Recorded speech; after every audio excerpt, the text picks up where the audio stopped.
Ya, Anda kembali bersama kami di Landstalk. Ini adalah segmen terakhir, tapi kita masih akan membahas tentang bagaimana sebenarnya peluang seorang Rio Haryanto. Target realistis bagaimana Mas untuk seorang Rio ini? Meskipun kita menaruh harapan besar dan kita tahu ada beban yang cukup besar di pundak seorang Rio juga, selain membawa nama baik Indonesia dan ini merupakan kali pertama untuk Indonesia, kemudian juga ada sponsor-sponsor yang menitipkanlah harapan besar untuk Rio. Bagaimana kita kemudian menargetkan dia sebenarnya bisa atau enggak, atau sejauh mana sih dia bisa melaju gitu? Kalau menurut saya Rio finish saja itu kita harus syukur gitu loh. Karena kalau kita ngelihat timnya ya, yang merupakan tim papan bawah, meskipun timnya ini punya cita-cita untuk naik ke papan tengah. Dan kalau kita lihat dari kualifikasi, kemudian juga dari free practice dan tes pramusim, timnya lebih lumayan dibandingkan dengan 2015 yang lalu gitu loh. Sekarang kalau pressure semua pembalap punya tekanan ya. Kayak misalkan tekanan dari sponsor, kemudian juga fansnya sekarang, fanbase Rio yang begitu besar. Dan saya pikir ya sekarang Indonesia lagi demam F1 gitu loh. Karena Indonesia mengharapkan sesuatu prestasi dari olahraga di saat olahraga yang lain mungkin ya kurang beruntung. Sekarang ada Rio, orang mengeluh-ngeluhkan Rio dan nasionalismenya terbakar gitu loh. Nah, tapi realistisnya adalah itu tadi. Saya pikir kita jangan terlalu berharap muluk-muluk untuk Rio bahwa Rio akan meraih poin. Karena kan yang kalau di F1 yang meraih poin itu dari yang finish pertama sampai 10. Saya kurang yakin ya kalau dalam 5 race ke depan itu Rio bisa meraih poin. Ya insya Allah ya, syukur-syukur bisa ya. Cuman dengan performance tim yang sekarang itu saya pikir masih jauh. Itu tadi bahwa kita jangan terlalu bermuluk-muluk bahwa Rio akan juara, Rio akan meraih poin. Sekarang yang penting adalah kita menikmati F1. Indonesia sedang dilanda demam F1 dan kita menikmati prestasi seorang anak bangsa yang dari hasil kerja keras dan prestasinya di junior dia bisa masuk F1. Karena untuk masuk F1 itu sangat tidak mudah. Anda punya duit secara otomatis nggak bisa langsung masuk.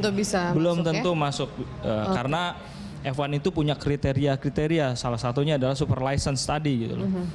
Nah, saya pikir kita nikmati saja bahwa Rio kalau finish, kalau naik ke papan tengah kita bersyukur. Ini ada anak bangsa yang memang lagi meniti karirnya.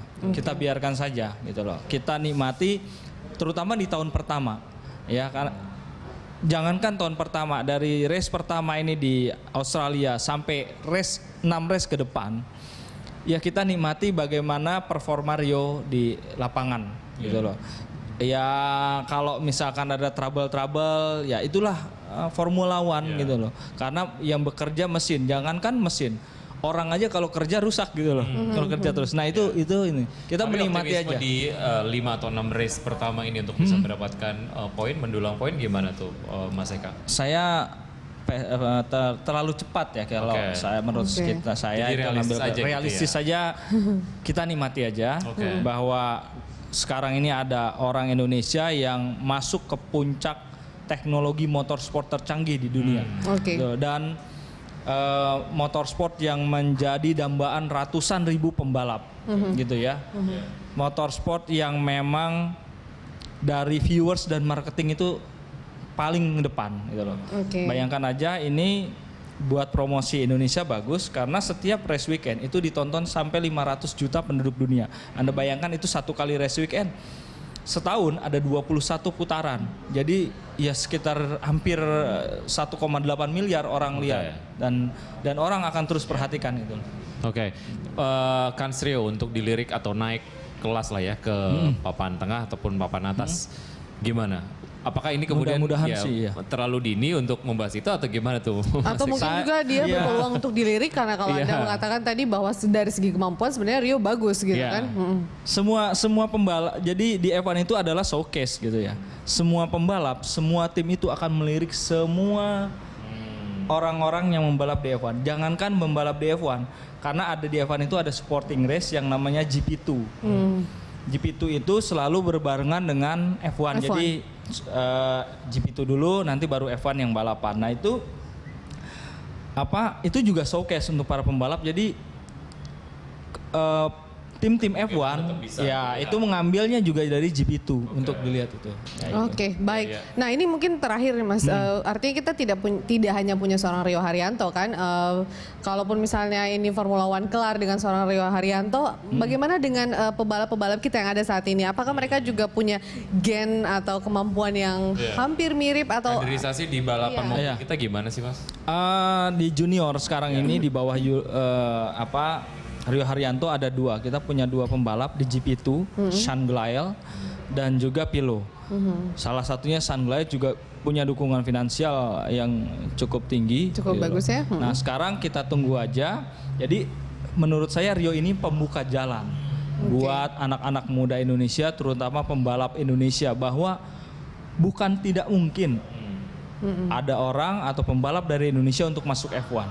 Bukan hal mustahil gitu loh. Yang penting adalah kita mau kerja keras, kita mau meraih prestasi, kita mau berusaha gitu ya. Dan ini bagus kan sebetulnya dorongan buat anak-anak muda di Indonesia gitu loh. Ya. Mas Eka, tadi kita sudah membahas sedikit mengenai beban psikis yang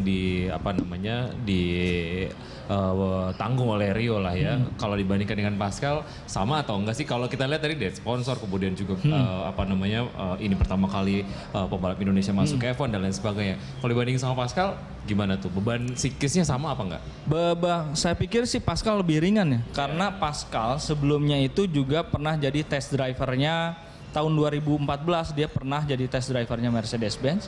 Kemudian tahun 2015 dia test drivernya pembalap pengujinya Mercedes dan juga Sahara Force India pada saat free practice. Jadi Pascal punya jam terbang yang lebih banyak dan juga Pascal pernah di dalam satu lingkup tim F1. Kalau Rio pernah beruji coba dengan mobil F1 2 kali pada saat dia di GP3 dan di GP2 sebagai hadiah atas prestasi Rio pada saat dia meraih poin yang bagus di GP3.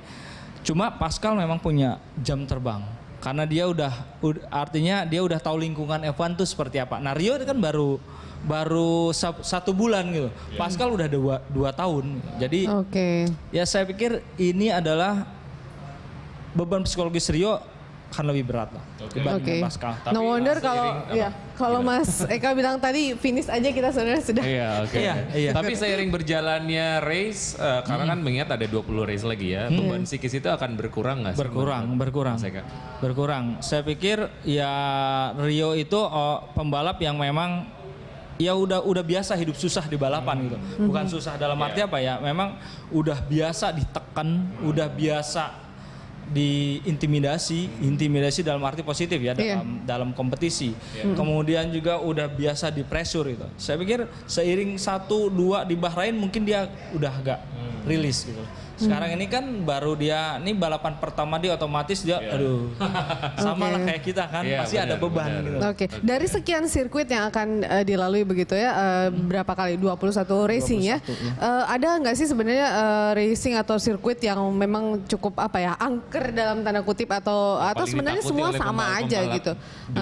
Nah, ini saya pikir kalau menurut saya Rio akan punya kelebihan di Eropa, di balapan-balapan Eropa kayak Silverstone, Hungaria, kemudian juga di Barcelona, karena mungkin di Jerman, karena dia punya jam terbang di situ.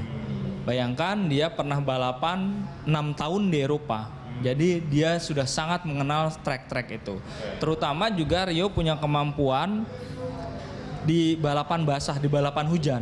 Nah di Hungaria bahkan Valtteri Bottas, pembalap F1 yang sekarang bergabung di tim Williams, itu dulu dikalahkan oleh Rio.